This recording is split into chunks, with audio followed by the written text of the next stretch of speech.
anything we do in life, we have to have a goal of life.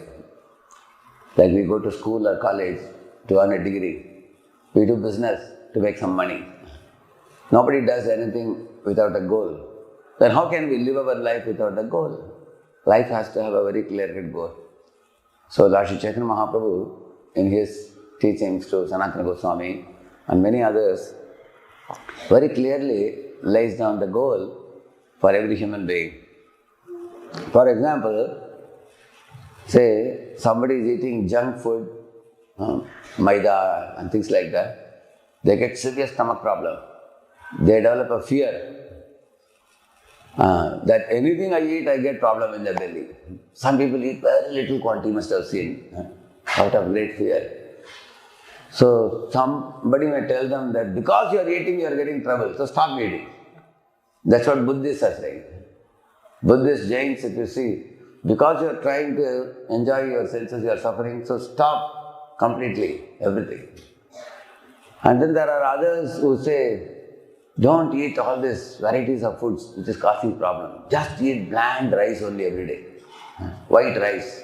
Morning white rice, afternoon white rice, evening white rice, nothing else. That is impersonalist. Impersonalists say, stop all variety and just Brahman, that's all. So both these people offer methods which are not at all relishable by the jiva. One is saying stop eating, which is not possible. Another one is saying stop all variety, just eat bland rice. Similarly, Lord Chaitanya Mahaprabhu said, the jiva is by nature cheerful, joyful, eternally happy in relation to Lord Krishna.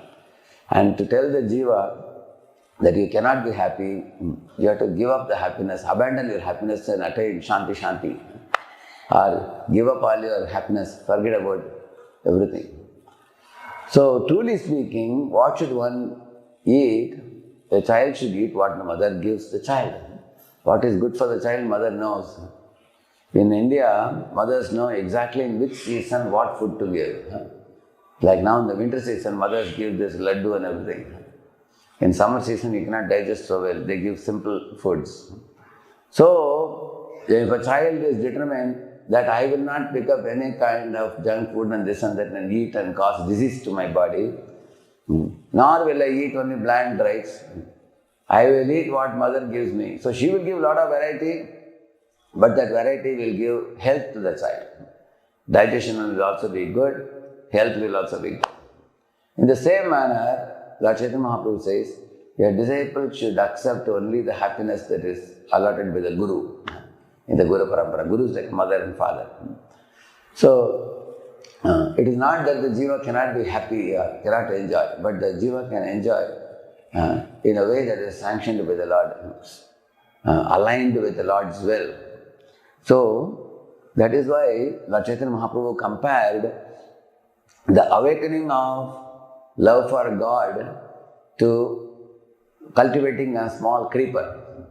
Say, for example, you sow a seed, you water it, you fence it, eventually the plant will grow into a sapling, then a plant into a tree, it will produce flowers, and ultimately it will produce fruit.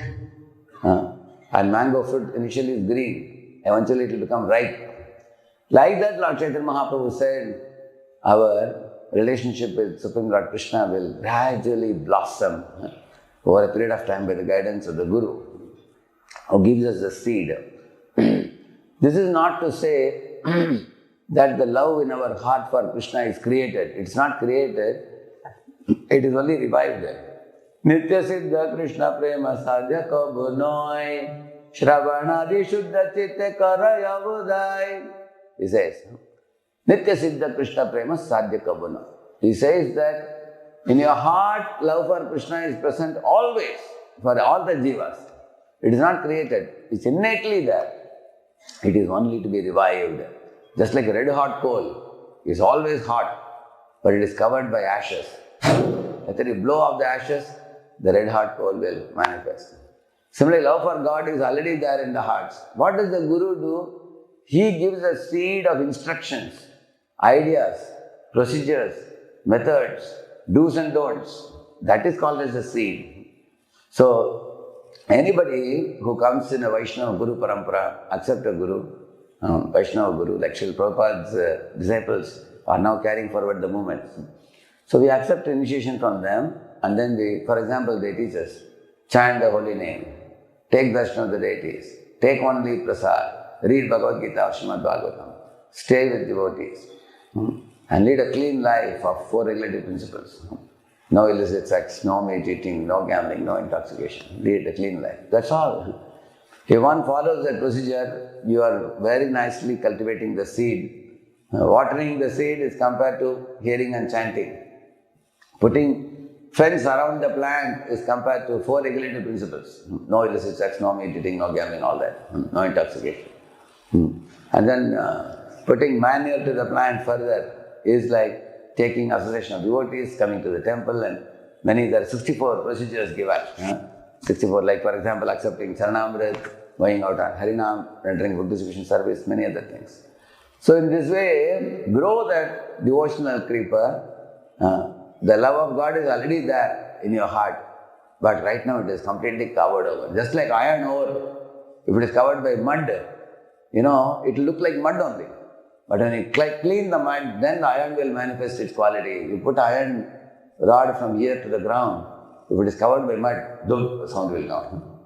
But when you put the iron without mud, clang, sound will come. That means iron has become covered by mud. Similarly, our love for God has become covered by anarthas, impurities. So Guru teaches us how to remove those impurities and bring out our love for God, which will gradually grow into a plant to go beyond this Brahmanda, beyond Brahmajyoti, into the Vaikuntha and Goloka, where our love for God, the fruit of love of God will manifest. So, at that time we will understand the spiritual variety. Spiritual life is not variety-less. In this world, material variety gives suffering. Whereas one goes beyond the material variety to the 0-0, that is a place of no variety. But beyond 0-0, when you go to the positive axis, there is spiritual variety. Just like there is a real tree with a real mango, and there is a reflection tree with a reflection mango. Reflection mango cannot make us happy. Nor going to the root of the tree and sitting there will make us happy. You have to climb up the tree and pick up a mango and eat, then you will be happy. Similarly, the jiva in this world is looking for spiritual variety, but unfortunately eating the material variety, he is suffering like anything. Just like I told you, eating samosa and junk food and everything, we are getting disease. And that disease has caused us a fear for eating. But not eating or eating bland diet cannot make us happy. You have to eat healthy diet. Therefore, Lord Chaitanya Mahaprabhu in the Guru Parampara has taught how the jiva is always cheerful and happy, delighting in the spiritual variety of chanting, dancing, worshipping, accepting prasad, celebrating festivals, going to holy places, and living in the company of devotees. One can live as happily as you can live in the spiritual world, provided you align with the teachings of the Guru. Although love of God is there in our heart, we cannot revive it on our own because we need someone to teach us how to, just like you become an apprentice under a supervisor who is teaching you and training you. So without that type of training on our own, we won't be able to awaken that love. How to grow the seed into a plant and a tree producing love of God fruit. That is not done by us on our own.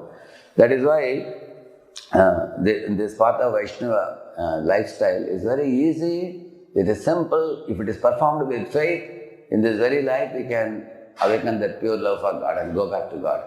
But the root of all activities in spiritual life is the chanting of the holy name. The greatest gift that Guru gives to the disciple is the chanting of the Mahamantra.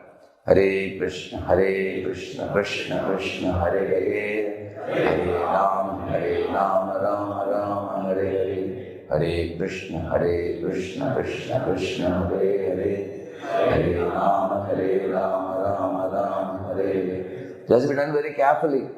Now, most people don't quickly progress in this path because they do not follow the procedures taught by the Guru. Like you may grow the plant, but you may not put the fence. Then a goat will come and put them out in the plant, and then the plant doesn't grow. Or somebody may put the fence, but they may not water. Similarly, if you are not going to hear and chant regularly, you do not read the books, if you're not coming to the classes, then the plant dries up, plant doesn't grow. So therefore one has to very carefully administer water and manure and fence. All these things are very nicely taught by Lord Chaitanya to Rupa Goswami Pad. So in the Madhya Lila, Chaitanya Charitamrita, 19th chapter, these are very beautifully explained. So the procedure is there. One has to read, understand and apply without doing drama, without chasing. We should not be like a ghost who sometimes is one body and then jumps to another body. Sometimes in Maya, sometimes in Krishna, again Maya, again Krishna. One should not hop and jump. Stick to Krishna's path, the royal path, the king of all knowledge, as taught by the Guru. Then we will attain perfection in this very life. Harinam Prabhu ki. Let's offer our humble obeisances to all the Vaishnava devotees of the Lord who are just like desire trees, ocean of mercy, full of compassion for the fallen conditioned souls. Mancha kalpatarubhyascha kripa sindhubhya eva cha patitanam pavanebhyo vaishnavebhyo namo namaha. Ananta koti Vaishnava Vrinda ki, Vaishnava Thakur Srila Prabhupada ki, Namacharya Haridas Thakur ki,